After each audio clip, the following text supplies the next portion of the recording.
नमस्कार दोस्तों, मेरा नाम करण है। स्वागत करता हूं आप सभी का क्यूरियस एकेडमी के यूट्यूब चैनल पर। आज की वीडियो स्पेसिफिकली क्लास 12 अकाउंटेंसी के स्टूडेंट्स के लिए होने वाली है, क्योंकि आज से हम पढ़ने स्टार्ट करने वाले हैं क्लास 12 की अकाउंटेंसी। तो चलिए शुरू करते हैं हमारी जर्नी इस वीडियो के साथ। तो सबसे पहले बात करते हैं अकाउंटेंसी सब्जेक्ट को लेकर ज़्यादातर स्टूडेंट्स की सोच है। ज़्यादातर बच्चों को लगता है कि अकाउंटेंसी बहुत मुश्किल सब्जेक्ट है, बहुत टाइम लगता है करने में, इजीली समझ नहीं आती, और अगर करने बैठो कुछ क्वेश्चंस तो बहुत ज़्यादा टाइम लग जाता है, मतलब बहुत सारी प्रॉब्लम फेस करते हैं। मेरा मानना यही है कि अकाउंटेंसी उसी को मुश्किल लगती है जो कंसेप्चुअल नॉलेज पर फोकस नहीं करता। मतलब ये, जैसे कि फॉर एग्जांपल अगर आपको कोई एंट्री बताई जा रही है, कुछ भी बताया जा रहा है, कुछ भी समझाया जा रहा है, तो वो आप उस चीज़ को उस टाइम माइंड में बिठा लेते हो। बट जैसे कोई एंट्री बताई जा रही है उसको माइंड में बिठा लिया, लेकिन उसके रीज़न के पीछे नहीं गए कि अगर कोई चीज़ डेबिट हो रही है तो क्यों हो रही है, कोई चीज़ क्रेडिट हो रही है तो क्यों हो रही है। अगर आप रीज़न के पीछे नहीं जा रहे, जस्ट उसको माइंड में बिठा रहे हो, जैसा आपको बोला जा रहा है बस आपने उसको माइंड में बिठा लिया, याद कर लिया, तो उस टाइम तो वो आपके माइंड में रहेगी। लेकिन कुछ टाइम बाद वो आपके माइंड से स्किप हो जाएगी या आप भूलने लगोगे। वो रीज़न यही है क्योंकि अगर अगर आप उस चीज़ के रीजंस के पीछे नहीं जाओगे तो हो सकता है वो उस टाइम तो आपके माइंड में बैठ जाएगी, बट बाद में वो चीज़ आप भूल जाओगे। तो मेरा मानना है कि आपको हर चीज़ के रीजन के पीछे फोकस करना चाहिए, यानी कि कॉन्सेप्ट पर फोकस करना चाहिए। अगर आप अकाउंटेंसी के सारे कॉन्सेप्ट्स को अच्छे से समझ के पढ़ना स्टार्ट करोगे तो अकाउंटेंसी आपको भी इजीली लगने लगेगी। यहाँ मैं जब पढ़ाऊँगा तो बिल्कुल बेसिक से पढ़ाऊँगा। हो सकता है कुछ टॉपिक्स मैं इतने ज़्यादा बेसिक से पढ़ाऊँ, आपको लगेगा कि वीडियो लेंथी हो रही है, आपको वो चीज़ें आती है, बट मैं कोशिश करूँगा कि हर वो बच्चा समझ पाए जिसका बेसिक कमज़ोर हो। तो मैं बिल्कुल बेसिक से पढ़ाने की कोशिश करूँगा जिससे हर बच्चा समझ पाएगा। तो कई बार वीडियो लंबी हो जाएगी और आपको लगेगा ये चीज़ें आपको आती है, बट फिर भी मैं सिर्फ़ उन्हीं स्टूडेंट के लिए जो ईज़िली समझ सकते हैं, उन्हीं के लिए नहीं, जिनका बेसिक कमज़ोर है, मैं उनको भी फ़ोकस करके, उनके लिए भी फ़ोकस करके बहुत बेसिक से वीडियो बनाने की कोशिश करूँगा, ईज़िली तरीके से समझाने की कोशिश करूँगा ताकि सारे समझ समझ सकें। बेसिकली मेरा जो फ़ोकस रहेगा वो कॉन्सेप्ट पे रहेगा। मैं ज़्यादातर आपके जितने भी टफ से टफ कॉन्सेप्ट होंगे उनको ईज़ी तरीके से क्लियर करने की कोशिश करूँगा, ताकि हर बच्चा, अगर एक बार कॉन्सेप्ट क्लियर हो जाएँगे तो उनको अकाउंटेंसी ईज़ी लगने लगेगी। और एक बार अगर आप कंसेप्चुअल नॉलेज पर फोकस करके पढ़ना स्टार्ट कर दोगे तो अकाउंटेंसी आपको भी ईज़ी लगने लगेगी। उसके बाद जब अकाउंटेंसी ईज़ी लगने लगी तो आपको भी मज़ा आएगा, धीरे-धीरे आपको पसंद आने लगेगी, हो सकता है आपका अकाउंटेंसी फेवरेट सब्जेक्ट भी बन जाए। तो चलिए शुरू करते हैं। बेसिकली आज की वीडियो से हमें ये समझने में हेल्प मिलेगी कि क्लास 11 से क्लास 12 में अलग क्या पढ़ने को मिलेगा अकाउंटेंसी में। दूसरा, क्लास 12 की अकाउंटेंसी में है क्या, कितनी बुक्स होने वाली हैं, उनकी वेटेज क्या है, हमें पढ़ना कैसे है, और कौन सी बुक हम सबसे पहले स्टार्ट करेंगे। नॉर्मली अगर मैं कहूँ तो आज की वीडियो से आपको एक माइंडसेट हो जाएगा, आपकी एक अंडरस्टैंडिंग बन जाएगी क्लास 12 की अकाउंटेंसी में क्या-क्या होने वाला है और कैसे होने वाला है और हमें पढ़ना कैसे है। तो नॉर्मली ऊपर-ऊपर से आपको समझ आएगा कि पूरी क्लास 12 की अकाउंटेंसी में है क्या और हमें कैसे पढ़ना है। तो सबसे पहले बात करते हैं कि क्लास 11 से क्लास 12 में आपको क्या चेंज देखने को मिलेगा, क्लास 11 से क्लास 12 में क्या अलग पढ़ने वाले हैं। तो क्लास 11 से क्या क्लास 12 के अंदर क्या अलग पढ़ने वाले हैं, ये मैं बताता हूँ आपको एक एग्जांपल से। अब मान लेते हैं मिस्टर विराट 1 लाख रुपए लगा के कोई बिजनेस स्टार्ट करते हैं, ठीक है। अब मिस्टर विराट ने 1 लाख रुपए लगा के बिजनेस स्टार्ट करा और उनको बिजनेस करते हो गया 1 साल। अब 1 साल बाद इन्हें प्रॉफिट हुआ। अब जब इन्हें 1 साल बाद प्रॉफिट हुआ तो जो भी प्रॉफिट इनको हुआ, फॉर एग्जाम्पल मान लेते हैं इनको प्रॉफिट हुआ 10,000 रुपीज का, तो जो भी प्रॉफिट हुआ वो सारा का सारा मिस्टर विराट का है। तो 1 साल बाद इनको 10,000 रुपए का प्रॉफिट हुआ, जो जो भी प्रॉफिट हुआ वो क्योंकि अकेले अभी ओनर है तो मिस्टर विराट को ये सारा प्रॉफिट मिल जाएगा। अब मान लो मिस्टर विराट को लग रहा है कि ये बिजनेस बहुत बड़े लेवल पे जा सकता है, इस बिजनेस को और ग्रो किया जाए, तो अब मिस्टर विराट को बिजनेस और बड़े लेवल पे ले जाने के लिए इसमें और पैसा लगाना पड़ेगा। अब और पैसे लगाने के लिए मिस्टर विराट के पास ज्यादा पैसे है नहीं, तो अब लोन वो लेना नहीं चाहते। तो अब मिस्टर विराट चाहते हैं कि कोई ऐसा तरीका हो जिससे उसके पास पैसा भी आ जाए, बिजनेस में पैसा भी लग जाए और थोड़े मतलब लोन वगैरह का कर्जा भी ना हो। तो मिस्टर विराट ने सोचा क्यों ना अपने किसी फ्रेंड से बात की जाए और उसको पार्टनर बनाया जाए, क्योंकि अब बिजनेस को ग्रो करने के लिए इनको पैसों की जरूरत है, और पैसों की जरूरत है तो क्यों ना किसी ऐसे फ्रेंड से बात की जाए जो पैसे भी लगा जाए और साथ में पार्टनर बन के काम करेगा। तो अभी एक एक पर्सन का दिमाग लग रहा है बिजनेस में, बाद में 2 पर्सन का लगेंगे। तो मिस्टर विराट को अब कुछ पैसों की जरूरत है। अब मान लो मिस्टर विराट को पैसों की जरूरत है अपने बिजनेस को बढ़ाने के लिए, तो मिस्टर विराट ने क्या करा, he added Rohit in his business who contribute rupees 3 lakh as capital. अब मिस्टर विराट ने अपने एक फ्रेंड रोहित को अपने साथ बिजनेस में ऐड कर लिया। अब बिजनेस में ऐड कर लिया तो Rohit as a partner add हुआ है और उसने 3 लाख रुपए लगाए हैं। तो अब यहाँ पर बिजनेस के अंदर सिर्फ विराट ओनर नहीं है, यहाँ पर जो है विराट और रोहित दोनों ओनर है, जिसके अंदर विराट ने लगा रखे हैं 1 लाख रुपए और रोहित ने लगा रखे हैं 3 लाख रुपए। तो अब इसका मतलब अगर अब प्रॉफिट होगा, मान लेते हैं 1 साल बीत गया और 1 साल बीतने के बाद अब इनको प्रॉफिट हुआ, तो मान लेते हैं फॉर एग्जांपल प्रॉफिट हुआ 50,000 रुपए का। तो पहले मिस्टर विराट अकेला ओनर था तो सारा प्रॉफिट मिस्टर विराट को मिला, लेकिन इस बार जो है 2 ओनर है। अगर 2 ओनर है तो प्रॉफिट भी दोनों को मिलेगा, क्योंकि अब जो बिजनेस के अंदर अकेला ओनर नहीं है, 2 ओनर है। जब 2 ओनर है तो ये आपस में कहलाएंगे पार्टनर्स। तो अब ये पार्टनर्स है तो ये 50,000 रुपए का प्रॉफिट आपस में पार्टनर्स है तो बांटेंगे। अब कुछ बच्चों के माइंड में आएगा इक्वल बांटेंगे, तो जरूरी नहीं है इक्वल बांटे, वो डिपेंड करता है। जब विराट और रोहित जब दोनों ने बिजनेस स्टार्ट करा, इन दोनों ने बिजनेस स्टार्ट करा तो इनके बीच कुछ बात हुई होगी, इन्होंने डिसाइड करा होगा कि प्रॉफिट होगा तो हम कैसे शेयर करेंगे। हो सकता है इन्होंने डिसाइड करा 50-50, तो 25,000 विराट को मिल जाएंगे, 25,000 रोहित को। हो सकता है इन्होंने डिसाइड करा हो कि 60-40, 60% विराट को मिलेगा, 40% रोहित को। तो इस 60% का मतलब 50,000 का 60% हो जाएगा 30,000 रुपए, तो 30,000 विराट को मिल जाएगा और 40% मतलब कि 20,000 वो मिल जाएगा रोहित को। तो ऐसा भी हो सकता है, मतलब वो कुछ भी डिसाइड कर सकते हैं, वो इक्वली भी हो सकता है, विराट को ज्यादा रोहित को कम भी हो सकता है, या हो सकता है विराट को कम मिले रोहित को ज्यादा, वो डिपेंड करता है इनके बात पर। ठीक है, अब मान लो 1 साल हो गया, अब इन्होंने बिजनेस स्टार्ट करा, इनको 50,000 का प्रॉफिट हुआ जो इन्होंने आपस में शेयर कर लिया। अब मान लो इनको लग रहा है कि बिजनेस और बड़े लेवल पे जा सकता है, तो बिजनेस और बड़े लेवल पे ले जाने के लिए इनको और पैसे की जरूरत है। अब ये फिर से लोन लेना नहीं चाहते, तो ये फिर से अपने किसी फ्रेंड से बात करते हैं और उनको एज अ पार्टनर जोड़ते हैं। तो अब इन्होंने क्या है, they need more money to grow their business, इनको अपने बिजनेस को ग्रो करने के लिए और पैसे की जरूरत है। तो इन्होंने क्या करा, शिखर और राहुल को एडमिट कर लिया एज अ पार्टनर। मतलब पहले 2 लोग थे, 4 लोग पार्टनर बन गए। अब शिखर और राहुल ने लगाए 2-2 लाख रुपए। तो अब जो है यहाँ पर इस बिजनेस के अंदर 1 नहीं 2 नहीं 4 पार्टनर्स हो गए, मतलब 4 ओनर हो गए, जिसमें विराट ने लगा रखे 1 लाख, रोहित ने लगा रखे 3 लाख, शिखर ने लगा रखे 2 लाख, राहुल ने लगा रखे 2 लाख। तो अब यहाँ पर अगर इन केस मान लो इनको 1 साल हो जाता है और 1 साल बाद प्रॉफिट होता है, तो अब जब प्रॉफिट होगा तो अब वो प्रॉफिट बटेगा 4 लोगों में। अगर मान लो अब अगर प्रॉफिट होगा तो वो प्रॉफिट जो है वो इन 4 लोगों में बटेगा। मान लेते हैं अगर मान लो 1 लाख रुपए का प्रॉफिट हुआ, तो ये जो 1 लाख रुपए ये इन 4 में बटेगा। अब वो कैसे बटेगा, हो सकता है ये इन्होंने डिसाइड करा कि इक्वल, तो 25-25 हजार सबको मिल जाएगा। वो किसी रेशो में भी हो सकता है, रेशो इस टाइप की भी हो सकती है, 5:3:2:1 हो सकते हैं, उस हिसाब से जो भी उनके रेशो के अंदर जाएगा। तो डिपेंड करता है ये जितने भी ऑनर बनने, जितने भी पार्टनर्स बने, इनके ऊपर डिपेंड करता है कि इनके बीच आपसी बातचीत क्या हुई है कि अगर प्रॉफिट होगा तो उसको ये कैसे शेयर करेंगे। अब मान लेते हैं तो लग रहा है कि बिजनेस को और ग्रो करना है, तो और ग्रो करना है तो इनको और पैसों की जरूरत है। तो अब इन्होंने ऐसे करते करते कुछ फ्रेंड्स और ऐड करे, फिर ऐसे करते करते करते करते इन्होंने अपने टोटल मिला के, इनको पैसे की जरूरत थी तो ऐसे ऐड करते करते इन्होंने टोटल 50 अपने दोस्तों को अपने साथ जोड़ लिया, और इन 50 दोस्तों ने मिलकर इस बिजनेस में अब लगा रखे टोटल 2 करोड़। हो सकता है किसी दोस्त ने इनके 10,000 रुपये लगाया, किसी दोस्त ने 50,000 लगाया, किसी दोस्त ने 5 लाख भी लगाया, किसी दोस्त ने सिर्फ 20,000 लगाया हो। ऐसे करते करते ये टोटल हो गए हैं 50 लोग। अब इस बिजनेस के अंदर 1 नहीं 2 नहीं 10 नहीं 20 नहीं टोटल 50 ओनर है। तो इसका मतलब अगर प्रॉफिट होगा तो वो प्रॉफिट भी 50 लोगों में बटेगा, और वो 50 लोगों में कैसे बटेगा वो डिपेंड करता है इन सारे पार्टनर्स के ऊपर। ये कैसे डिसाइड करते हैं, क्या इक्वली डिसाइड करते हैं तो सबको इक्वल मिलेगा, कोई रेशो फॉर्म में डिसाइड करता है तो उस रेशो में मिलेगा।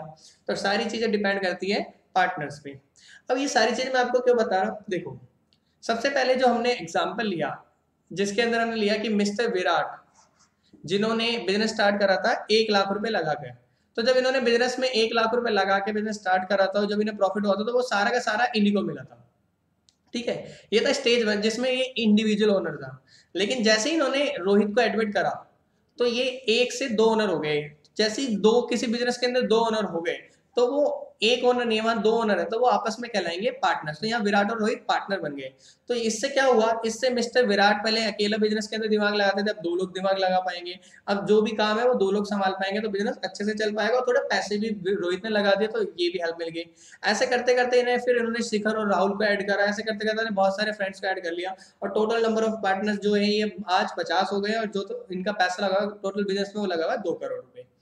तो अब बेसिकली ये जो बिजनेस है इन्होंने जब मिस्टर विराट ने स्टार्ट करा था, तो ये यहाँ पे अकेला ओनर था। तो जब कोई अकेला बंदा बिजनेस स्टार्ट करता है, अकेला ओनर होता है, तो जिन बिजनेस के अंदर अकेले ओनर होते हैं उनको कहते हैं सोल प्रोप्राइटरशिप। सोल मतलब इंडिविजुअल, अकेला कह लो, और प्रोप्राइटरशिप मतलब ओनरशिप। जिन भी बिजनेस के सिंगल ओनर होते हैं उनको कहते हैं सोल प्रोप्राइटरशिप। उसके बाद जैसे ही उनने रोहित को ऐड करा, तो वो वहां पे वो सोल प्रोप्राइटरशिप खत्म हो गई, क्योंकि एक ओनर था तब तक सोल प्रोप्राइटरशिप थी। लेकिन जैसे ही एक और पर्सन ऐड हुआ तो वो दो हो गए। तो वहां से क्या हुआ कि सोल प्रोप्राइटरशिप खत्म होगी, वहां से शुरू हुई पार्टनरशिप। तो जब एक से ज्यादा लोग बिजनेस करते हैं, जैसे दो या दो से ज्यादा लोग बिजनेस करते हैं, तो वो बन जाती है पार्टनरशिप। मैक्सिमम देखो, मिनिमम लोग चाहिए पार्टनरशिप के लिए 2 लोग, और मैक्सिमम चाहिए 50, और इससे ज्यादा पार्टनरशिप के अंदर अलाउ नहीं होता। वो हम आगे पढ़ेंगे क्यों। ठीक है। तो जब मिस्टर विराट अकेला बिजनेस कर रहे थे तो वो था सोल प्रोप्राइटरशिप। अब जब इन्होंने किसी को ऐड करा, ऐड करते तो वो बन गया पार्टनरशिप। ठीक है। अब कुछ देर के लिए इस एग्जांपल को साइड रखते हैं, एक और एग्जांपल समझते हैं। अब मान लो कोई पर्सन कोई बड़े लेवल में बिजनेस करना चाहता है। फॉर एग्जांपल कोई कार मैन्युफैक्चरिंग करना चाहता है, कार बनाना चाहता है। कार बनाने के लिए उसको बड़े लेवल पे पैसा चाहिए। मान लेते हैं उसको 100 करोड़ रुपए चाहिए। तो 100 करोड़ रुपए वो अकेला नहीं लगा सकता, अपने 4-5 दोस्त इकट्ठे करके या 50 दोस्त इकट्ठे करके भी नहीं लगा सकता। तो उस केस में अगर उसको बड़े लेवल में बिजनेस करना है, तो उस केस के अंदर उसको स्टार्ट करनी पड़ेगी एक कंपनी, क्योंकि कंपनी से ही पॉसिबल है कि 100 करोड़ रुपए इकट्ठे किया जा सके। अब वो कैसे पॉसिबल है, अब देखो 100 करोड़ रुपए हैं। अब ये जो 100 करोड़ रुपए हैं, अगर किसी एक बंदे से मांगे तो पॉसिबल नहीं है। कोई अकेला पर्सन के पास इतनी कैपेबिलिटी नहीं है या इतना रिस्क नहीं उठाना चाहता। 2 लोग, 50 लोगों की बस की नहीं है मान लो 100 करोड़ रुपए इकट्ठा करना। तो अब इस केस में क्या है, अब इस 100 करोड़ रुपए को हमने 100 करोड़ रुपए को 100 रुपए वाली यूनिट्स में डिवाइड कर लिया। तो अगर 100 करोड़ को 100 रुपए वाली यूनिट्स में डिवाइड करेंगे तो ऐसे बन जाएगी 1 करोड़ यूनिट्स। मतलब हमने ये जो 100 करोड़ है इसको 100 रुपए वाली यूनिट्स में डिवाइड कर लिया, तो ये यूनिट्स होगी 1 करोड़।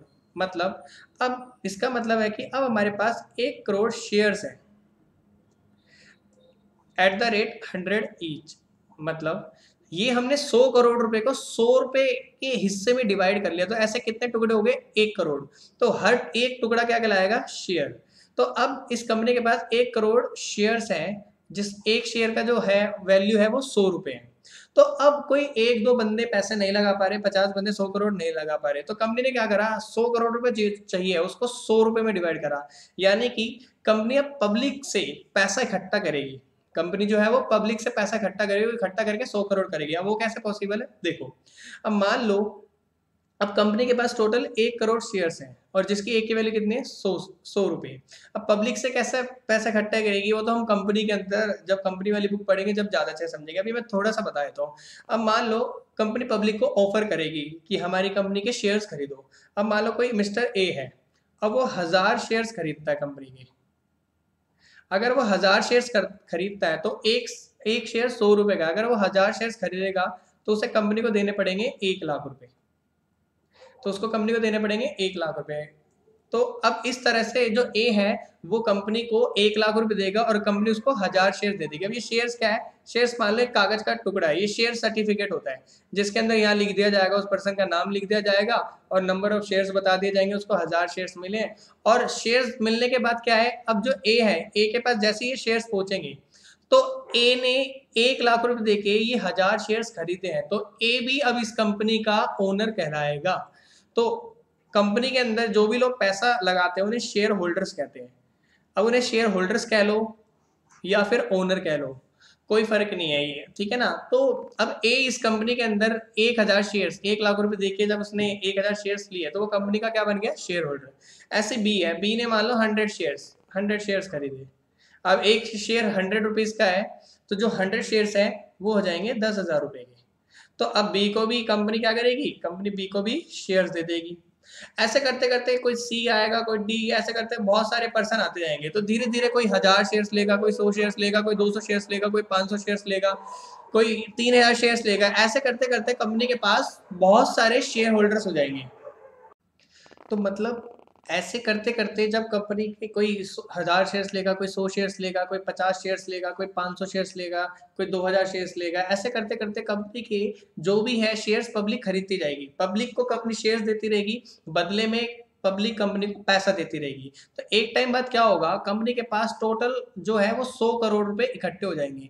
और कंपनी ने 100 करोड़ रुपए इकट्ठे करने के लिए पब्लिक को दिए होंगे 1 करोड़ शेयर्स। तो पब्लिक को 1 करोड़ शेयर्स देने के बाद कंपनी के पास 100 करोड़ इकट्ठे हो जाएंगे। और इसका मतलब क्या है, ऐसे कर 1 करोड़ जो शेयर्स है बहुत लोगों पे हो सकते हैं, A B C D E F G H, Rahul, Ramesh, बहुत सारे पर्सन हो सकते हैं। ऐसे करके इतने सारे पर्सन हो सकते हैं। तो जितने भी सारे पर्सन होंगे जिनके भी पास कंपनी के शेयर्स होंगे, जैसे ए के पास 1000 शेयर्स है, बी के पास 100 शेयर्स है, सी के पास मान लो 50 शेयर्स है, डी के पास 200 शेयर्स है, जितने भी लोग उनके पास जितने शेयर वो सारे के सारे कहलाएंगे शेयर होल्डर्स या ओनर्स भी कह सकते हैं। और सबकी जो ओनरशिप है वो अलग अलग अमाउंट के लिए अलग अलग होगी। जैसे ए के 1 लाख रुपए लगे, किसी के 10,000 लगे हो, किसी के 5,000 लगे हो, किसी के 2 लाख लगे हो, किसी के 5 लाख भी लगे। तो कंपनी के बहुत सारे ओनर बन जाएंगे जिन्हें हम शेयर होल्डर्स कहेंगे। तो इस तरह से कंपनी क्या है, 1 करोड़ शेयर्स पब्लिक को इश्यू करके अपने पास 100 करोड़ रुपए इकट्ठे कर लेगी। तो देखो, अब तक हमने एक एग्जाम्पल समझा था जिसके अंदर कोई अकेला ओनर होता है, वो बिजनेस स्टार्ट करता है तो उसको सोल प्रोप्राइटरशिप कहते हैं। फिर एक से ज़्यादा 2 या 50 तक ओनर होते हैं तो उसमें पार्टनरशिप कहते हैं। लेकिन जब बात आती है ऐसे बिजनेस की जिसके अंदर बहुत सारे ओनर होते हैं, जैसे मैंने बताया, इसमें ए भी एक ओनर है, बी भी एक ओनर है, सी भी एक ओनर, डी, ऐसा करते करते जितने भी लोगों ने कंपनी के शेयर्स खरीदे वो सारे कंपनी के ओनर कहलाएंगे। तो इस टाइप के बिजनेस को कहते हैं कंपनी। तो अब ये चीज़ मैंने आपको क्यों बताई है, देखो, तो ये है different types of business organisation. अगर अकेला मालिक होगा तो वो कहलाएगा सोल प्रोप्राइटरशिप। दो, मतलब जैसे 2 या 2 से ज्यादा ओनर होते हैं वो कहलाएगा पार्टनरशिप। लेकिन जब बहुत सारे ओनर होते हैं तो वो कहलाता है कंपनी। तो ये different types of business organisation है, ठीक है। तो जैसे कि अब क्लास 11th के अंदर जो आपने अकाउंटिंग की थी वो करी थी सोल प्रोप्राइटरशिप की। तो आपने क्या क्या सीखा था, आप पहले नए बच्चे थे तो आपने पहले बेसिक चीजें सीखी थी। तो नॉर्मली इनकी अकाउंटिंग क्या होती है, सबसे पहले ये करते हैं जर्नल, देन लेजर बनाते हैं, देन फिर ट्रायल बैलेंस बनता है, देन उसके बाद हमारे बनते हैं फाइनल अकाउंट जिसके अंदर आप trading account, PNL account, balance sheet. तो ये इनकी अकाउंटिंग इस तरह से होती थी। तो जब 11th क्लास में आप सोल प्रोप्राइटरशिप की अकाउंटिंग करके आए हैं तो आपने इस तरीके की चीजें कुछ सीखी थी। तो अब बात आती है पार्टनरशिप और कंपनी की। तो 12th क्लास के अंदर एक तो जो हमें देखने को मिला, तो 11th में आपने सीखी थी अकाउंटिंग सोल प्रोप्राइटरशिप की। तो क्लास 12th के अंदर चेंज है वो है बिजनेस ऑर्गेनाइजेशन का। वहां पे सिंगल ओनर वाले बिजनेसेस की अकाउंटिंग करिए, यहाँ पे आप करोगे पार्टनरशिप जिसमें 2 या 2 से ज्यादा ओनर होते हैं। यहाँ पे अकाउंटिंग करोगे कंपनी की जिसके अंदर कंपनी पब्लिक से पैसा इकट्ठा करती है। तो अकाउंटिंग में चेंज क्या होने वाला है, देखो, जो आपने 11th के अंदर रूल्स पढ़े थे, rules of debit and credit, वो तो है यूनिवर्सल रूल। चाहे किसी की अकाउंटिंग करो, आप सोल प्रोप्राइटरशिप की करो, चाहे आप पार्टनरशिप की करो, चाहे कंपनी की करो, किसी भी टाइप के बिजनेस ऑर्गेनाइजेशन की अकाउंटिंग करो, रूल्स कभी भी चेंज होने नहीं वाले। तो जो rules of debit and credit आपने सीखे थे वो यूनिवर्सल है, वो हमेशा अप्लाई हर जगह होंगे, ठीक है। उसके बाद आपने कुछ प्रिंसिपल सीखे थे, जैसे बिजनेस एंटिटी कॉन्सेप्ट जो कहता है कि जब आप अकाउंटेंट बनते हो या आपको अकाउंटेंट का जो एक नजरिया होता है, पॉइंट ऑफ व्यू होता है, वो ये होता है कि बिजनेस को हमेशा अलग मानना है, ओनर को अलग, क्योंकि जो हम अकाउंट्स तैयार करते हैं वो बिजनेस के करते हैं। तो ये कुछ बेसिक रूल्स और प्रिंसिपल आपने 11th में सीखे थे, वो तो यहाँ भी काम आने वाले हैं। तो फिर चेंज क्या होने वाला है, चेंज ये होने वाला है, देखो 11th के अंदर जब आप फाइनल अकाउंट बनाते थे, जो भी प्रॉफिट होता था वो प्रॉफिट सीधा बैलेंस शीट के अंदर कैपिटल में ऐड कर देते थे। उसके लिए कोई अलग से अकाउंट नहीं बनाते थे, क्यों, क्योंकि वहां पे एक ही ओनर होता था, तो जो भी प्रॉफिट होता था वो सीधा कैपिटल में ऐड। लेकिन यहाँ पर क्या है, देखो, जर्नल ये भी बनाते हैं, लेजर ये भी बनाते हैं, ट्रायल बैलेंस ये भी बनाते हैं, ये भी फाइनल अकाउंट बनाते हैं।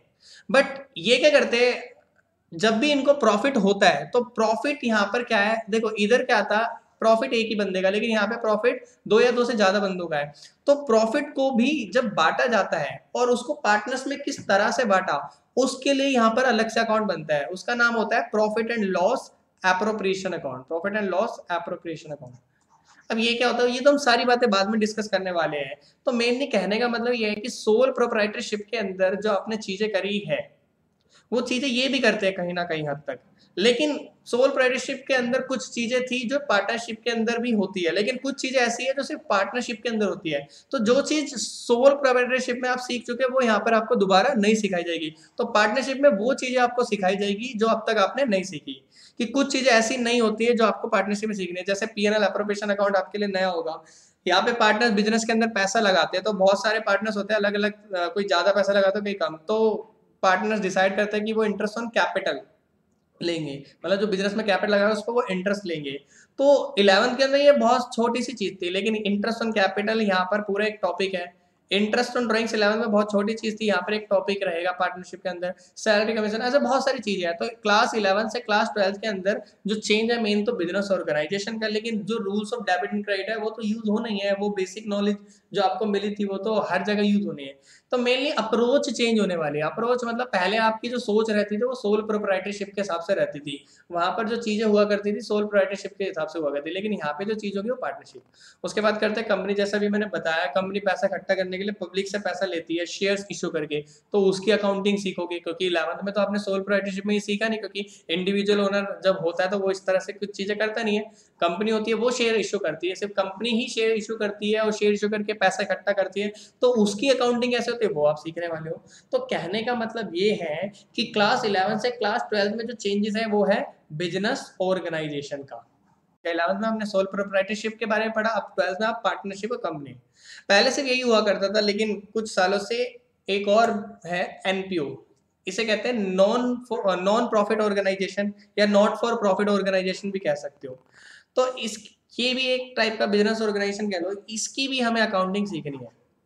ठीक है, तो नॉर्मली क्लास 11 में हमने इनकी अकाउंटिंग सीख ली। अब 12th के अंदर पार्टनरशिप, कंपनी और एनपीओ, इन 3 different types of business organisation की हम अकाउंटिंग करने वाले हैं। ठीक, चलो अब आगे चलते हैं। अब जो अकाउंटेंसी आपका सब्जेक्ट है, जो 100 मार्क्स आपके हैं, वो देखो कैसे डिवाइडेड है। तो सबसे पहली चीज, ये जो है आपके 2 पार्ट्स में डिवाइड है आपके 100 मार्क्स, एक 80 मार्क्स और एक 20 मार्क्स। जैसा कि 80 मार्क्स के आगे मैंने लिखा एग्जामिनेशन। देखो, जो सीबीएसई बोर्ड एग्जाम होंगे आपके, जो एंड में आपके, जिसके लिए आप तैयारी करोगे, जिसके लिए आपको 3 बुक्स पढ़नी है, जिसके लिए आपको मेहनत करनी है, पढ़ाई करनी है, वो एग्जामिनेशन जो एंड में होगी वो होगी 80 मार्क्स की। ठीक है, और ये जो 20 मार्क्स है, ये जो 20 मार्क्स है, ये प्रैक्टिकल इंटरनल के कह लो, ये स्कूल से। ये 12th में आपने एडमिशन ले लिया तो समझ लो 17 नंबर तो आपको ऐसे पक्के हो गए। 12th के अंदर एडमिशन होते हैं आपके 17 नंबर पक्के। हाँ, अब आपको जो है, अगर कुछ बच्चों को 20 में से 20, अगर आप अच्छे पढ़ते रहोगे, तरीके से पढ़ते रहोगे, टीचर के अगर आपको टीचर को लगेगा कि हाँ आप पढ़ रहे हो, मेहनत कर रहे हो, टीचर को लगेगा अच्छा बच्चा है, तो 20 भी मिलते हैं। तो 12th में एडमिशन लेते समझ लो 17 मार्क्स तो आपके पक्के हो ही गए हैं। किसी को 18 भी मिलते हैं, किसी को 19 भी, 20 में मिलता है, डिपेंड करता है आपकी परफॉर्मेंस के ऊपर। तो ज्यादातर बच्चों को 20 ही मिल जाते हैं। हाँ, अगर आप बिल्कुल भी कुछ नहीं करोगे तो 17-16 मिल ही जाएंगे। तो ये समझ लो 20 मार्क्स के अंदर 17-16 तो आपके पक्के हो ही गए, और ज्यादा अच्छे बच्चों को तो 20 भी मिलेंगे। अब मेन बात है हमारे 80 मार्क्स। ये जो एग्जामिनेशन बोर्ड एग्जाम हो गया 80 मार्क्स, इसकी तैयारी करनी है, इसके लिए आपको मेहनत करनी है, इसी के लिए पढ़ाई करनी है। अब ये जो 80 मार्क्स है, इसके लिए आपके पास 3 बुक्स हैं। ये जो हमारी पहली बुक है, इस पहली बुक का नाम है accounting for non profit organisation या not for profit organisation and partnership firms. तो जो हमारी पहली बुक रहने वाली है उसके अंदर हम अकाउंटिंग सीखने वाले हैं एनपीओ की और पार्टनरशिप फर्म्स की। दूसरी बुक है वो है अकाउंटिंग फॉर कंपनीज। जैसा अभी मैंने बताया, कंपनी कैसे शेयर्स इश्यू करती है पब्लिक को और पैसा इकट्ठी करती है, तो उसकी क्या अकाउंटिंग होती है वो सीखेंगे दूसरी बुक के अंदर, हम उसको कवर करने वाले हैं। और तीसरी बुक है एनालिसिस ऑफ फाइनेंशियल स्टेटमेंट्स। देखो, कंपनी के कुछ फाइनेंशियल स्टेटमेंट्स होते हैं, फाइनल अकाउंट जो होते हैं, उनको एनालाइज किया जाता है। जैसे आप 11th के अंदर स्टैट्स पढ़े हो, स्टैट्स के अंदर डेटा एनालाइज करने के लिए आप मीन, मीडियन, मॉड और बहुत सारे तरीकों को यूज करते हो। ऐसी कंपनी भी अपने जो स्टेटमेंट्स हैं उनको एनालाइज करने के लिए बहुत सारी टूल्स यूज करती है। कुछ कंपैरिजन करने के लिए बनाती है कंपैरेटिव स्टेटमेंट, एक कॉमन साइज स्टेटमेंट, कुछ रेशोज वगैरह, ऐसे करके कुछ टूल्स होते हैं जिससे एनालाइज किया जाता है कंपनीज के फाइनेंशियल स्टेटमेंट, मतलब कंपनी अच्छा जा रही है या खराब हो रही है, मतलब कंपनी को एनालाइज किया जाता है। और कंपनी के बारे में अगर अच्छे से आप समझना चाहते हो तो वो एनालाइज करने के बाद कुछ रेशोज, कुछ कंपैरिजन हमारे सामने रहते हैं जिससे हम समझ पाते हैं कि कंपनी अच्छा करे या बेकार। तो तीसरी बुक के अंदर हम एनालाइज सीखने वाले हैं। तो तीसरी बुक के अंदर जो हमारी अकाउंटिंग रहेगी वो एनालाइज पे बेस्ड रहेगी कि कैसे कंपनी अकाउंट्स, फाइनेंशियल स्टेटमेंट्स जो है एनालाइज किए जाते हैं। तो ये 3 बुक है। तो ये जो पहली बुक है ये 2 पार्ट्स में डिवाइड है। इसके अंदर एक तो एनपीओ और दूसरा हमारी पार्टनरशिप, एक तो एनपीओ और दूसरा हमारी पार्टनरशिप। तो ये जो एनपीओ है इसका सिर्फ इस बुक के अंदर एक चैप्टर है और वो अकेला चैप्टर 10 मार्क्स का है। और जो पार्टनरशिप है इसके 7 चैप्टर्स होने वाले हैं, वो 30 मार्क्स के हैं। तो टोटल ये जो हमारी पहली बुक है accounting for NPO and partnership firms, ये 2 पार्ट्स में डिवाइड है। एनपीओ और पार्टनरशिप की अकाउंटिंग करनी है। एनपीओ में एक ही चैप्टर है, वो अकेला 10 मार्क्स का है, और जो पार्टनरशिप उसमें 7 चैप्टर है और वो 30 मार्क्स के। तो टोटल ये बुक हमारी होने वाली है 40 मार्क्स की। उसके बाद अकाउंटिंग फॉर कंपनी, जिसके अंदर आप कंपनी के अकाउंटिंग सीखोगे, कैसे कंपनी शेयर इशू करती है, कंपनी और भी तरह से पैसे इकट्ठा करती है डिबेंचर इशू करके, उसकी अकाउंटिंग सीखोगे। फिर डिबेंचर्स के पेमेंट की जाती है, रिडम्पशन डिबेंचर, ये सारी चीजें आप कंपनी वाली बुक में सीखने वाले हो। तो ये वाली जो बुक रहेगी वो 20 मार्क्स की रहेगी। इसके अंदर आप 3 चैप्टर्स पढ़ने वाले हो। उसके बाद जो हमारी तीसरी बुक है फाइनेंशियल स्टेटमेंट को एनालाइज करने वाली, ये भी 20 मार्क्स की बुक्स है, 20 मार्क्स की बुक है। और इसके अंदर टोटल 5 चैप्टर रहने वाले हैं, जिसमें जो पहले 4 चैप्टर है वो 12 नंबर के होंगे, और जो लास्ट चैप्टर अकेला चैप्टर 5th चैप्टर जिसका नाम है कैश फ्लो स्टेटमेंट, वो 8 नंबर का। तो कहने का मतलब है जो आपकी एग्जामिनेशन, जो आपका बोर्ड एग्जाम होने वाले हैं 80 मार्क्स के, उसके लिए आपको 3 बुक पढ़नी है और तीनों बुक को अच्छे से पढ़ना है। इस तरीके से आपका 100 मार्क्स डिवाइडेड है। अब आगे चलते हैं। ये आपका ये जो सिलेबस ओवरव्यू आ गया, जैसे कि आप देख रहे हैं, ये देखो, ये जो financial statements of not for profit organisation 10 marks, इसका एक ही चैप्टर है और वो 10 मार्क्स का है। ठीक है, ये आपको पहली बुक में देखने को मिलेगा। उसके बाद अकाउंटिंग फॉर पार्टनरशिप फर्म्स, जैसे मैंने बताया, इसका 7 चैप्टर हो, ये 30 मार्क्स, ये दोनों आपको फर्स्ट बुक में मिलने वाला है।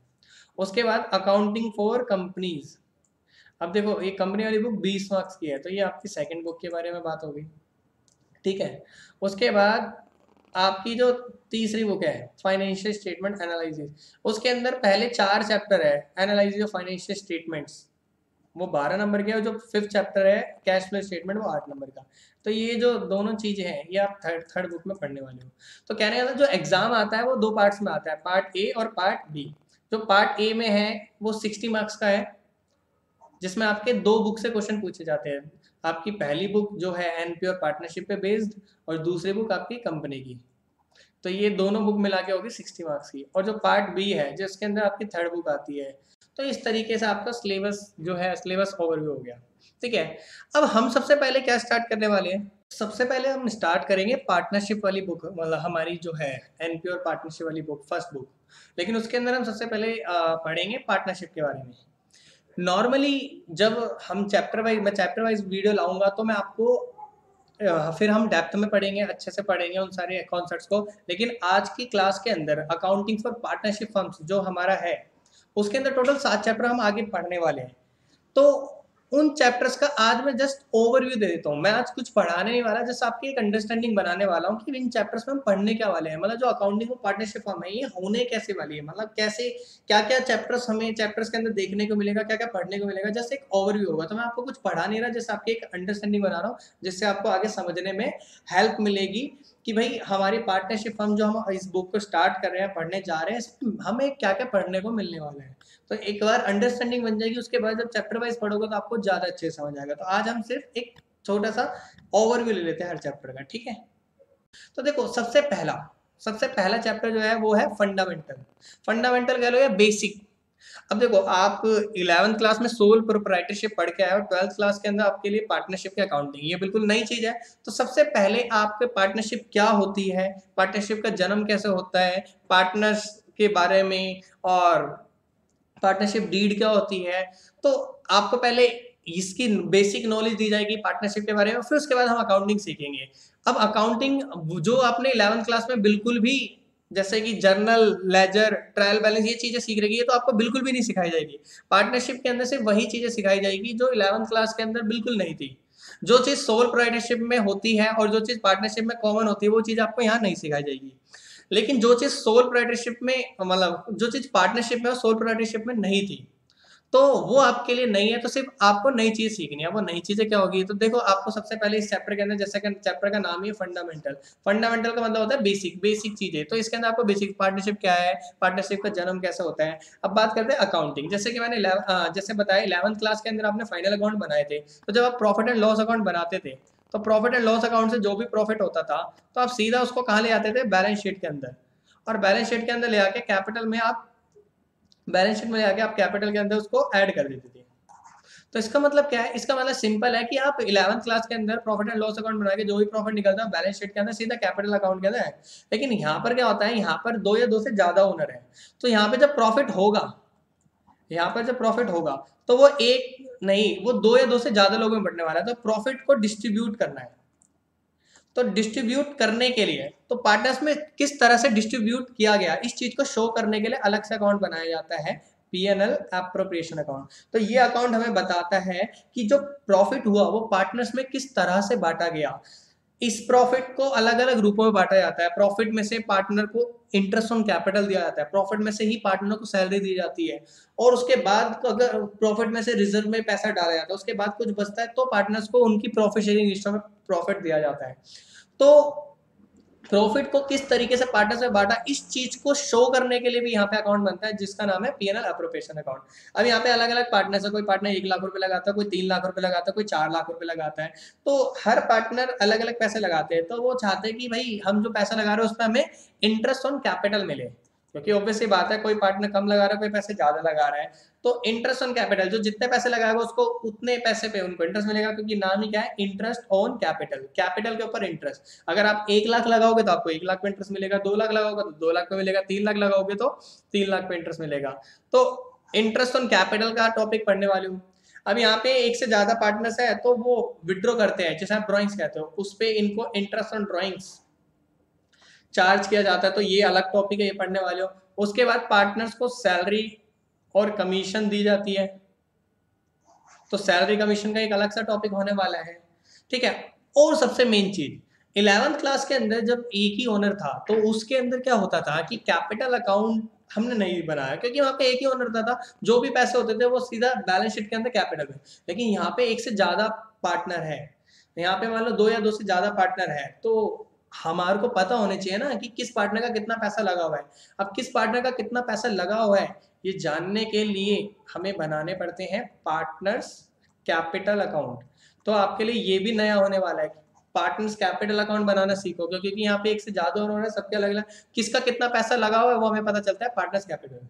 बाकी सारी चीजें इन डेप्थ हम बाद में जब चैप्टर वाइज वीडियोस मैं लेकर आऊंगा जल्दी आपकी, उसके हिसाब से जाए। तो पहला जो हमारी नेक्स्ट वीडियो होगी वो इसी चैप्टर के ऊपर बेस्ड होगी, फंडामेंटल, जिसके अंदर मैं आपको बिल्कुल बेसिक से बताऊंगा इस चैप्टर के बारे में। तो कहने का मतलब है फंडामेंटल के अंदर ये सारी चीजें नहीं जानने वाले हैं, ठीक है। उसके बाद इसी पार्टनरशिप वाली बुक के अंदर दूसरा चैप्टर है गुडविल। देखो क्लास 11th के अंदर गुडविल आपके लिए सिर्फ एक टर्म हुआ करती थी, गुडविल आपके लिए सिर्फ एक नॉर्मल टर्म हुआ करती थी कि गुडविल एक इंटेंजिबल एसेट है। लेकिन यहाँ पर क्लास 12th के अंदर आप कैलकुलेशन करने वाले हो गुडविल की, मतलब गुडविल की वैल्यू निकालने वाले हो। अब गुडविल तो एक इंटेंजिबल एसेट है, आपके माइंड में आ रहा होगा तो इसकी कैसे वैल्यू हो सकती है। इसकी भी वैल्यू होती है जो हमें निकालना सीखना है, और इसको निकालने के क्लास 12th के अंदर आप 3 मेथड सीखने वाले हो। एक एवरेज प्रॉफिट मेथड होता है, एवरेज प्रॉफिट मेथड होता है, एक सुपर प्रॉफिट मेथड होता है, एक कैपिटलाइजेशन मेथड होता है। ऐसे करके 3 मेथड है, वो हम इन डेप्थ बाद में जब चैप्टर की वीडियोस आएगी तब हम अच्छे समझेंगे। तो गुडविल वाला चैप्टर, अब बात तुम्हारे मन में सवाल आ रहा होगा भाई गुडविल तो एक इंटेंजिबल एसेट होती है, उसकी वैल्यू वो पॉसिबल है निकालिए। अब बात आती है निकाली क्यों जा रही है, उसका भी एक रीजन होता है, वो हम समझेंगे। अब तीसरा चैप्टर है change in profit sharing ratio among the existing partner. क्या मतलब हुआ इसका, जैसे मान लो ए और बी दो पार्टनर है, अब मान लो इनकी प्रॉफिट शेयरिंग रेशियो है 1:1। अब ये 1:1 का मतलब क्या है, 1:1 का मतलब है ए जो है, ए को प्रॉफिट का हाफ शेयर मिलेगा और बी को भी प्रॉफिट का हाफ शेयर मिलेगा। अब ये मैंने कैसे करा, देखो ए का शेयर कितना है 1, ए का शेयर कितना है 1 और बी का भी शेयर कितना है 1, इसको कहते हैं 1:1। मतलब ए का जो शेयर है 1 है और नीचे आता है इन दोनों का टोटल, तो ए 1/2, तो हाफ शेयर तो हो गया ए का, और बी का शेयर कितना 1, तो 1 ऊपर आ गया और नीचे आ गया, इन दोनों का टोटल 2, तो ये हो गया 1/2 1/2, मतलब हाफ शेयर ए का है प्रॉफिट का, हाफ शेयर बी का। इसको मैं अगर परसेंटेज फॉर्म में कहूँ तो 50% ए को मिलने वाला, 50% बी को। अब देखो, मान लो ए और बी पिछले 4 साल से बिजनेस कर रहे हैं जिसमें ये आपस में 50-50% प्रॉफिट डिस्ट्रीब्यूट करता था, हाफ हाफ। लेकिन आज सडनली अब इन्होंने देखा कि भाई ए ज्यादा मेहनत कर रहा है कुछ टाइम से, तो इन्होंने डिसाइड करा कि आज से हम अपनी प्रॉफिट शेयरिंग रेशियो चेंज कर लेंगे। तो इसलिए चैप्टर का नाम पड़ा change in profit sharing ratio among the existing partner. Existing partner का मतलब है जो पहले से एग्जिस्ट कर रहे हैं। तो जो ए और बी है बहुत 4 सालों से एग्जिस्ट कर रहे हैं इस पार्टनरशिप फर्म के अंदर, वो पार्टनर है, तो पहले ये इक्वल प्रॉफिट शेयर करते थे। लेकिन आज इन्होंने डिसाइड करा कि भाई ए ज्यादा मेहनत करता है तो ए को ज्यादा प्रॉफिट मिलना चाहिए, तो इन्होंने डिसाइड करा ए को मिलेगा 60% और बी को मिलेगा 40%। तो ये तो परसेंटेज फॉर्म में हो गया। अगर मैं इसी को रेशियो फॉर्म में लिखना चाहूँ तो रेशियो होगी 3:2। अब ये मैंने कैसे निकाली, बाकी सारी चीजें हम बाद में इंडेप्थ बाद में अच्छे समझेंगे। तो 3:2, तो अब अगर प्रॉफिट होगा तो ए को मिलेगा 60%, बी को मिलेगा 40%।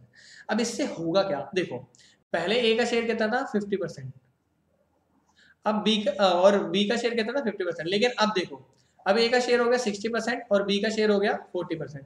तो हम ये कह सकते हैं कि जो ए है, ए का पहले 50 था 60, तो ए का जो 10% शेयर वो बढ़ गया और बी का जो 10% शेयर है वो कम हो गया। तो हम इसको यूं कह सकते हैं कि भाई ए अब ज्यादा मेहनत करता है तो बी ने अपना 10% शेयर ए को दे दिया। लेकिन कोई भी पार्टनर किसी भी पार्टनर को फ्री के अंदर शेयर नहीं देता। तो अब जब ए ने देखो, ए का शेयर 50% से 60% 10% बढ़ गया और बी का शेयर 50% से 40% 10% घट गया। तो इसका मतलब है बी ने ए को 10% प्रॉफिट का शेयर दिया, लेकिन बदले में ए बी को कुछ पैसे देगा। क्यों देगा, क्योंकि ए को 10% शेयर भी तो मिला है, जो किसकी वजह से मिला है, क्योंकि बी का कम हुआ है। अब बी ने अपना 10% प्रॉफिट का शेयर सेक्रीफाइस कर दिया, सेक्रीफाइस करना अपना कम करवा लिया, मतलब आने वाले टाइम में बी को कम प्रॉफिट मिलेगा और जिसका फायदा किसको मिलेगा, ए को। अब ए का जो है पहले 50 था अब 60 हो गया, बी का 50 से 40, तो बी का 10% कम हो गया, ए के पास चला गया। लेकिन ए को इस चीज के बदले में बी को कुछ पैसे देने पड़ेंगे। अब वो कितने पैसे देने पड़ेंगे, उन पैसों को कैलकुलेट करने के लिए इनके पास वैल्यू होनी चाहिए गुडविल की। तो मान लो अगर गुडविल की वैल्यू इनके पास है 2 लाख रुपए, तो ए का शेयर का कितना प्रॉफिट जो बढ़ा है 10%, तो 2 लाख का 10% हो गया 20,000। तो ए जो है बी को 20,000 रुपए देगा। क्यों देगा, क्योंकि ए का 10% शेयर बढ़ा है और बी का घटा है। तो कहने का मतलब है बी ने अपना 10% शेयर ए को दिया है, लेकिन फ्री में नहीं देगा, बदले में ए को बी को कितने देने पड़ेंगे, गुडविल के 2 लाख रुपए उसका 10% 20,000 रुपए देने पड़ेंगे। अब ये सारी चीजें क्या है, ये सारी चीजें हम समझने वाले हैं हमारे चैप्टर में। आज जस्ट ओवरव्यू होने वाला है।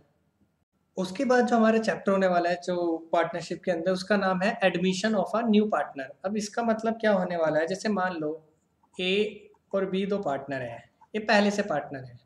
अब इन्हें लग रहा है कि इनको इनके बिजनेस के अंदर और इनको पैसों की जरूरत है और कोई ऐसे बंदे की जरूरत है जो इनके साथ मिलकर बिजनेस अच्छे से इनके बिजनेस को चला सके।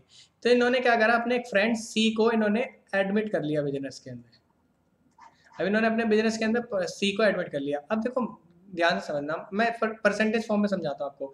मान लो पहले जब प्रॉफिट होता था तो 60% मिलता था ए को और 40% मिलता था बी को। अगर इसको रेशियो फॉर्म में अगर समझना चाहते हो तो रेशियो फॉर्म में हम इसको 3:2 भी बोल सकते हैं। लेकिन परसेंटेज फॉर्म में बोला तो 60% ए को मिलता है, 40% बी को। पहले ऐसा होता था जब सिर्फ 2 पार्टनर थे, लेकिन अब इन्हें जरूरत थी एक पर्सन की जो बिजनेस में पैसा भी लगा सके और इनके साथ साथ बिजनेस को अच्छे से चला सके। तो इन्होंने अपने पार्टनर अपने फ्रेंड सी को एडमिट कर लिया। अब ऑब्वियस सी बात है, सी एडमिट हुआ है तो उसको बिजनेस के अंदर पैसा लगाना पड़ेगा। पैसा लगाना मतलब वो कैपिटल लेके आएगा। मान के चलते हैं वो कैपिटल लेके आता है 2 लाख, तो वो बिजनेस के अंदर 2 लाख रुपए लगाता है। अब बिजनेस में पैसा लगा रहा है तो ऑब्वियस सी बात है उसको प्रॉफिट, एक तो एसेट्स में हिस्सा चाहिए और प्रॉफिट में। तो अब ये दोनों, अभी जो प्रॉफिट होता था सिर्फ 2 लोगों में बढ़ता था। देखो, तो प्रॉफिट है 100% वैल्यू जो है प्रॉफिट की वो 60% ए के पास जाती थी, 40% बी। अब सी को मान लो सी एडमिट हुआ तो उसको प्रॉफिट शेयर देना पड़ेगा। अब मान लो सी को दे रहे हैं 20% प्रॉफिट शेयर। अब 20% प्रॉफिट शेयर देगा कौन, 20% प्रॉफिट शेयर इन्हीं को कहीं से देना पड़ेगा। अब मान के चलते हैं अभी ए का 60% है। अब ए ने जो सी को 20% चाहिए उसमें से ए अपना 10% दे रहा है। तो अब आने वाले टाइम में ए का जो शेयर रह जाएगा वो रह जाएगा 50%, क्योंकि 60% था और इसने ए ने जो है सी को दे दिया 10%। तो ए ने अपना 10% दे दिया सी को। तो अब आने वाले टाइम में नया शेयर ए का हो जाएगा 50%। और बी का 40% शेयर था, उसने भी मान लो 10% दे दिया, ठीक है, तो बी ने भी अपना 10% दे दिया, तो अब बी का भी आने वाले टाइम में जो शेयर रह जाएगा वो रह जाएगा 30%, और सी को 10% ए से मिला, 10% बी से, हो गया 20%। तो आने वाले टाइम में ए बी सी जब ये तीन नए पार्टनर हो जाएंगे तो इनकी नई रेशियो जो हो जाएगी वो हो जाएगी हमारी 50%, ए को मिलेगा 30%, बी को मिलेगा 20%, बी को, तो ये रेशियो हो जाएगी। परसेंटेज फॉर्म में तो मैं ऐसे बता रहा हूँ, अगर इसको रेशियो फॉर्म में लिख रहा हूँ तो हम कह सकते हैं 5:3:2। अब देखो हुआ क्या, एडमिशन हुआ तो नया पार्टनर आएगा तो एक तो ऑब्वियस सी बात है पैसा लेके आएगा, पैसा लेके आ रहा है कैपिटल, तो उसको एसेट्स में हिस्सा मिल जाएगा, उसको दूसरा क्या, प्रॉफिट में शेयर चाहिए, प्रॉफिट में शेयर कहीं ना कहीं पुराने पार्टनर को ही देना पड़ता है, तो हम कह सकते हैं कि पुराने पार्टनर अपने प्रॉफिट के शेयर को कुछ ना कुछ छोड़ना पड़ता है। तो देखो ए का पहले 60% था लेकिन अब कितना हो गया 50%, बी का पहले 40% था अब कितना हो गया 30%, और ये 10% का कम हो गया, सी को मिल गया 20%। अब इनको जो सी को 20% शेयर मिला है, देखो सी एक तो बिजनेस में पैसे लेके आएगा कैपिटल के 2 लाख रुपए, साथ साथ उसको एक पैसे और लाना है जिसे हम कहते हैं, आगे अच्छे से समझ आएगा, प्रीमियम फॉर गुडविल। अब ये क्या चीज होती है ये तो हम आगे चैप्टर में पढ़ेंगे, इसको प्रीमियम फॉर गुडविल लेके आनी पड़ेगी, और ये किस लिए लाना पड़ता है, जो इसको देखो ये जो 20% शेयर मिला है ना, ये कहीं ना कहीं ए ने दिया है 10% और बी ने दिया है, तो ए दोनों कहेंगे कि भाई जो तू कैपिटल लाया है इससे तो तेरे को हम अपने बिजनेस के एसेट में हिस्सा दे रहे हैं, लेकिन हम तेरे को आने वाले टाइम में 20% प्रॉफिट भी तो देंगे, उसके लिए भी तो हमें पैसे दें, तो तू एसेट के अंदर हिस्सा लेने के लिए तो कैपिटल लिया है, लेकिन प्रॉफिट में जो तुझे 20% हिस्सा दे रहा है उसके लिए भी पैसा ला, तो वो अलग से पैसा लाता है जिसे हम कहते हैं premium for goodwill. For example वो लिया आया 50,000 रुपये, तो ये कहीं ना इन्हीं को मिलेगा, ए को और बी को। अब इनको क्यों मिलेगा, क्योंकि भाई ए ने अपना 10% शेयर दिया और बी ने अपना 10% शेयर दिया, तभी तो उसको 20% मिला है, तो 50,000 के आधे पैसे 25,000 ए को मिलेंगे और 25,000 बी। अब आधे क्यों, क्योंकि देखो 20% में से 10% तो ए ने दिया है और 10% बी ने, मतलब आधा आधा शेयर दिया है, तो जब ये शेयर के बदले के लिए भी पैसे लाएगा 50,000, तो 25,000 ए को मिल जाएंगे, 25,000 बी को। ये जस्ट समझा रहा हूँ, बाकी जब हम ये चैप्टर पढ़ेंगे तो और अच्छे से समझेंगे। तो मेनली कहने का मतलब है admission of a new partner का मतलब है जब 2 पार्टनर पहले से या 3 पार्टनर पहले से 4 पार्टनर, और जब किसी नए पार्टनर को एडमिट किया जाता है तो उसको कहा जाता है admission of a new partner. तो जैसे कि मैंने अभी आपको समझाया, एडमिशन होता है तो एक पार्टनर को क्या लाने पड़ते हैं, पैसे लेके आने पड़ते हैं, कैपिटल। इनने 2 लाख रुपए लाया था, इस कैपिटल लाने से उसको एसेट्स में हिस्सा मिलता है, क्योंकि इनके पास बिजनेस के अंदर बहुत सारी एसेट्स है ना, अभी तक तो उन एसेट्स में इन्हीं का पैसा लगा होता, तो ये जो 2 लाख रुपए लाएगा इससे इसको एसेट में हिस्सा मिल जाएगा कि हाँ भाई अब इसकी जो एसेट्स इनके पास है ना उसमें इसका भी हक रहेगा, उसके लिए तो कैपिटल लिया है, लेकिन इसको प्रॉफिट का शेयर भी तो मिल रहा है 20%, इसके लिए तो कुछ पैसे देने पड़ेंगे, क्योंकि ए भाई अपना 10% शेयर दे रहा है, बी अपना 10% दे रहा है, तभी तो ए का 60% से आने वाले टाइम में कितना रह गया 50, बी का 40% से आने वाले टाइम में कितना रह गया 30%, और सी के मजे आ गए, सी को 20% प्रॉफिट मिलेगा, तो कहीं ना कहीं उसको 20% प्रॉफिट के शेयर के लिए भी पैसे लाने पड़ेंगे, जो उसको लाने पड़ेंगे प्रीमियम फॉर गुडविल, और ये इन दोनों को आधे मिल जाएंगे। तो एडमिशन के अंदर ये नॉर्मल है, मतलब हम सीखेंगे कि न्यू रेशो कैसे निकलती है, फिर एक होती है सैक्रिफाइसिंग रेशियो, देखो इन्होंने 10% अपने शेयर का सैक्रिफाइस करा है, उसके बाद गुडविल की कैलकुलेशन होती है, फिर बहुत सारी चीज़ें होती है, इनका कैपिटल अकाउंट बनता है, रिवैल्यूएशन अकाउंट, वो सारी चीज़ें सीखेंगे। अभी जस्ट ओवरव्यू मिल जाएगा कि एडमिशन का मतलब क्या होता है। उसके बाद retirement of a partner, retirement of a partner का मतलब होता है, जैसे मान लो ए बी और सी 3 पार्टनर, इनकी रेशियो 5:3:2। अब मैं थोड़ा जल्दी जल्दी समझाता हूँ आपको, क्योंकि जब ये चैप्टर हम पढ़ेंगे तो जब ज़्यादा अच्छे समझ लेंगे। अब मान लो ए बी सी 3 पार्टनर है, अब ये इनकी रेशियो 5:3:2, अब किसी कारण से अब सी को लग रहा है कि वो ज़्यादा आगे काम नहीं कर पाएगा, तो सी रिटायर होना चाहता है, तो सी रिटायर हो जाएगा, सी रिटायर फर्म से रिटायर हो जाएगा। तो अभी ए बी सी 3 पार्टनर थे, तो जो प्रॉफिट होता था 50% या 5:3:2 ये रेशियो फॉर्म में हो गया, 50% ए को, 30% बी को, 20% सी को मिलता था, तो सी रिटायर होने के बाद फर्म में कौन रह जाएगा, पार्टनर सिर्फ ए और बी। तो पहले जो था, पहले जो भी प्रॉफिट होता था इन तीनों को मिलता था, लेकिन अब जो प्रॉफिट होगा सिर्फ ए और बी को मिलेगा। और कहीं ना कहीं सी को देखो, सी का शेयर था 2 में, इसको कह लो 20%, कहीं ना कहीं सी जब जाएगा और फर्म में कौन रह जाएंगे, ए और बी, कहीं ना कहीं जो सी का 20% शेयर है उसका आने वाले टाइम में ए और बी को तो बेनिफिट मिलने वाला है। तो ए और बी जब कोई पार्टनर रिटायर होता है ना, तो वो अपना प्रॉफिट का शेयर छोड़कर जाता है जो पार्टनर रहता है उनके लिए, तो बदले में ना जो पार्टनर रह जाते हैं वो रिटायरिंग पार्टनर जो रिटायर होता है उसको कुछ पैसे देते हैं गुडविल के, ये गुडविल बहुत इंपॉर्टेंट होने वाली है आप सभी के लिए। सेकंड चैप्टर जो भी गुडविल का है हमारा पार्टनरशिप के अंदर, उसके अंदर वैल्यू निकालना सीखेंगे और उसके बाद तुम्हें समझ आएगा कि गुडविल की वैल्यू क्यों निकाली जा रही है। क्योंकि जब भी पार्टनर्स आपस में पार्टनर्स की रेशियो चेंज होती है तो किसी का शेयर प्रॉफिट का बढ़ जाता है, किसी का घट जाता है।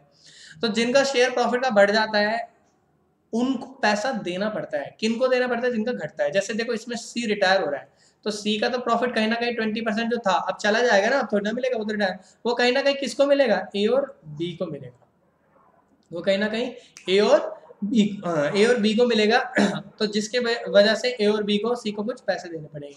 तो रिटायरमेंट के अंदर क्या होगा? एक पार्टनर रिटायर होगा, फिर इसमें भी हमें नई रेशो निकालनी है। पहले 3 लोगों के बीच प्रॉफिट शेयर होता था, अब 2 लोगों के बीच, तो उसकी नई रेशो। इसमें गेनिंग रेशो निकलती है कि भाई ऑब्वियसली बात है सी जाएगा तो इनका शेयर का प्रॉफिट बढ़ जाएगा, तो उसके लिए एक अलग गेनिंग रेशो। फिर जो रिटायर होता है पार्टनर, अब पार्टनर रिटायर हो रहा है तो उसके जो भी फर्म में पैसे लगे हुए हैं वो उसको देने पड़ेंगे। तो हमारे को क्या करना है? पेमेंट करनी है रिटायरिंग पार्टनर को, तो उसकी कैलकुलेशन की जाएगी और उसको पेमेंट कितनी करनी है उसके लिए अकाउंट बनाया जाएगा। तो रिटायरमेंट वाले चैप्टर में हम ये सीखने वाले हैं। उसके बाद जो हमारा नेक्स्ट चैप्टर होगा वो होगा डेथ ऑफ अ पार्टनर। ये थोड़ा रिटायरमेंट जैसे ही है बट थोड़ी सी चीज़ अलग है। जैसे मान लो ए बी सी 3 पार्टनर, इनकी रेशियो 3:2:1। ठीक है, मतलब 3 लोग आपस में प्रॉफिट शेयर करते हैं, 3 पार्टनर हैं। तो जैसे अभी लास्ट एग्जाम अभी हमने देखा था रिटायरमेंट में रिटायर होते हैं, यहाँ पे किसी पर्टिकुलर पर्सन की पार्टनर की डेथ हो जाती है। जैसे मान लो सी डाइड, सी की डेथ हो गई। अब जब सी की डेथ हो जाएगी तो कौन बचेगा? सिर्फ ए और बी, और ए और बी बचेंगे तो ऑब्वियसली बात है प्रॉफिट भी किसके भी शेयर होगा? ए और बी। तो कहीं ना कहीं जब कोई पार्टनर की डेथ होगी तो वो कहीं ना कहीं अपना प्रॉफिट का शेयर किनको देता जाएगा? जो पार्टनर बचेंगे। तो बदले में इनको कुछ पैसा देना पड़ेगा, वही गुडविल का पैसा देना पड़ेगा। क्योंकि जब जब पार्टनर मरेगा तो अब वो तो मर चुका है, लेकिन उसका कोई रिप्रेजेंटेटिव आएगा, कोई एग्जीक्यूटर आएगा जिसके जो भी, अब ये जो सी की जब डेथ हो जाएगी तो उसका फर्म के अंदर जो भी पैसा लगा होगा, उसके हमें कैलकुलेट करना है और वो जो पेमेंट है उसकी हमें पेमेंट करनी है। अब पेमेंट किसको करनी है? उसके उत्तराधिकारी को। मतलब सी के कोई, जब सी की डेथ होगी तो उसका कोई उत्तराधिकारी आएगा। जैसे मान लो सी का कोई बेटा होगा या कोई सी वाइफ होगी, उसको पे किया जाएगा, उसका एग्जीक्यूटर। तो वो हमें कैलकुलेट करना है और पेमेंट करनी है। तो उसका इसके अंदर हमें ये सीखना है कि कैसे कैलकुलेट करना है और पेमेंट करने के लिए कौन सा अकाउंट बनेगा, वो सारी चीज़ें हमें डेथ वाले चैप्टर में पढ़नी है। ये जब हम रिटायरमेंट जैसे ही समझ लो इसको थोड़ा बहुत, हाँ कुछ चीज़ें इसके अंदर अलग हो जाती है। डेथ, उसके बाद हमारा नेक्स्ट चैप्टर होने वाला है। अब जो हमारी पार्टनरशिप फर्म है खत्म होने वाली है। डिसोल्यूशन ऑफ पार्टनरशिप फर्म का मतलब है, डिसोल्यूशन मतलब समाप्त, समाप्त मतलब खत्म। अब डिसोल्यूशन ऑफ पार्टनरशिप फर्म का मतलब है हमारी पार्टनरशिप फर्म खत्म हो रही है। तो जब पार्टनरशिप फर्म खत्म होती है तो क्या किया जाता है? हमारे पास जितनी भी एसेट्स होती है, जितनी भी एसेट्स, उन सारी एसेट्स को बेच दिया जाता है, सोल्ड। और एसेट बेचने के बाद जो भी पैसा आता है उससे हमारी लाइबिलिटीज को पे ऑफ किया जाता है। हमारी लाइबिलिटीज को पे, अब लाइबिलिटीज के अंदर बहुत सारे, पहले बाहर के लोगों की लाइबिलिटीज चुकाई जाती है, उसके बाद पार्टनर्स की लाइबिलिटीज चुकाई जाती है। पार्टनर्स कई बार फर्म के अंदर पैसा तो लगाते हैं एज अ कैपिटल, और कई बार फर्म को जब ज़्यादा पैसे की जरूरत होती है पार्टनर लोन भी दे देते हैं। तो जब फर्म खत्म होती है तो सारी एसेट्स बेची जाती है और लाइबिलिटीज पे की जाती है, और एक सीक्वेंस में पहले बाहर वालों का कर्जा चुकाया जाता है, फिर पार्टनर्स का।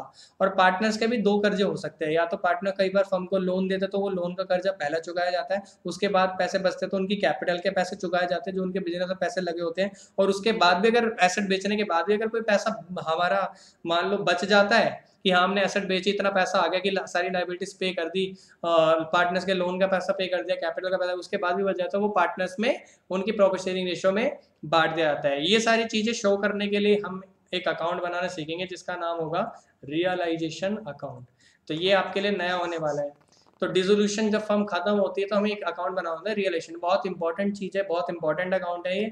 इसी के अंदर सारी चीज़ शो की जाती है कि कैसे हम अपनी सारी एसेट्स को बेच के सारी लाइबिलिटीज पे करते हैं, और जो भी पैसा बचता है उसका क्या करते हैं, वो सारी चीज़ इसके अंदर आप सीखोगे। तो रियलाइजेशन अकाउंट बनता है इसके अंदर फिर पार्टनर्स कैपिटल अकाउंट बनता है, बैंक अकाउंट बनता है, तो बहुत सारी चीज़ें सीखने वाले। तो यहाँ हमारी पार्टनरशिप फर्म खत्म हो जाती है और फर्म को खत्म करते टाइम बनाते हैं रियलाइजेशन अकाउंट। तो बेसिकली मैंने आपको बस छोटा छोटा सा ओवरव्यू दे दिया कि हाँ fundamental, goodwill, change in professional among the existing partner, admission, retirement, death, dissolution, ये सारे के सारे सातों चैप्टर के अंदर क्या होने वाला है, जस्ट मैंने आपको एक ओवरव्यू दिया है, बस आपको माइंडसेट, आपकी एक अंडरस्टैंडिंग बनाने के लिए इन चैप्टर्स में हम पढ़ने क्या वाले हैं। अब मैं बिल्कुल एक्सपेक्ट नहीं कर रहा कि आपको कुछ समझ आया होगा, बिकॉज अभी हमने जस्ट ऊपर ऊपर से बात करी है। हाँ, इन डेप्थ में अगर आपको समझना है तो नेक्स्ट क्लास जो हमारी होने वाली है वो फंडामेंटल वाला जो चैप्टर है, पार्टनरशिप का पहला चैप्टर, उसके ऊपर होगी, जिसके अंदर मैं बिल्कुल बेसिक से आपको समझाने वाला हूँ। उसके बाद आपको सारी चीजें एक बार में क्लियर हो जाएगी। और अपने प्रॉपर तरीके से नोट्स बनाना, नेक्स्ट क्लास में बता दूंगा कि कितने आपके कितने रजिस्टर लगाने, कौन सी बुक लगानी है जब हम स्टार्ट करेंगे। तो इसके यहाँ पर हम वीडियो को ख़त्म करते हैं और नेक्स्ट वीडियो में मिलेंगे पार्टनरशिप के पहले चैप्टर के साथ, जिसका नाम है फंडामेंटल, और वहाँ हम बिल्कुल बेसिक से चीज़ों को सीखेंगे। मिलते हैं नेक्स्ट वीडियो में। अगर वीडियो पसंद आई तो वीडियो को लाइक कीजिए, चैनल को सब्सक्राइब कीजिए और बेल आइकन को दबाना ना भूलें, ताकि नेक्स्ट वीडियो जब आएगी तो उसकी नोटिफिकेशन आपको तुरंत मिल सके। और तब तक के लिए अपना ख्याल रखें।